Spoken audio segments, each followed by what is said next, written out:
Bihar NDA की seat बंटवारे में बीजेपी और जेडीयू के 101 बराबर सीटों पर चुनाव लड़ने को लेकर राजद और कांग्रेस चुनाव के बाद नीतीश कुमार के ही सीएम रहने पर सवाल उठने लगे हैं।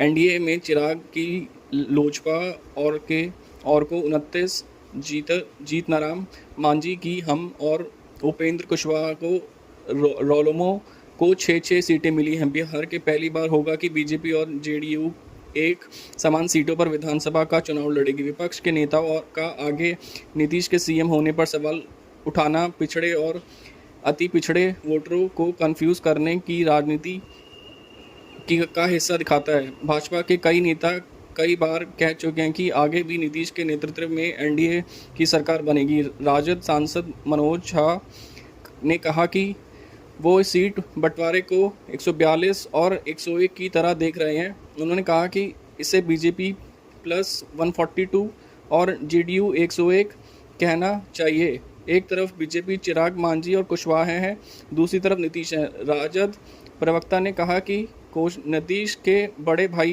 की भूमिका बहुत सलीके से उन्हीं के लोगों द्वारा नेस्त नाबूद कर दी गई है। कांग्रेस नेता और निर्दलीय सांसद पप्पू यादव ने भी सीट बंटवारे को फौरन बाद ट्वीट करके इसे 142-101 का बंटवारा बताया था। पप्पू यादव ने आरोप लगाया था कि नरेंद्र मोदी के हनुमान और बीजेपी के पिछल लघु जीतन राम मांझी और उपेंद्र कुशवाहा भाजपा के साथ हैं।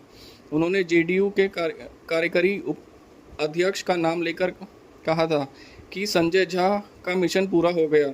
आरजेडी नेता मृत्युंजय तिवारी ने कहा कि यह स्पष्ट है कि एनडीए के भीतर सब कुछ ठीक नहीं है। उन्होंने कहा कि बीजेपी जेडीयू को ख़त्म कर देगी। अब तक जेडीयू बड़े भाई की भूमिका में थी, लेकिन अब उसे बराबरी पर ला दिया गया। लोकसभा चुनाव में जेडीयू 16 जबकि बीजेपी 17 सीटों पर लड़ी थी। चुनाव में दोनों ने 12-12 सीटें जीती, जबकि लोजपा आर ने 5 और हमने 1 सीटें जीती थी। छोटा बड़ा भाई बहस और पर जेडीयू प्रवक्ता केसी त्यागी ने कहा, अब हम बड़े छोटे भाई नहीं बल्कि जुड़वा हैं। हमारा चेहरा नीतीश है और नतीजे के बाद भी मुख्यमंत्री रहेंगे।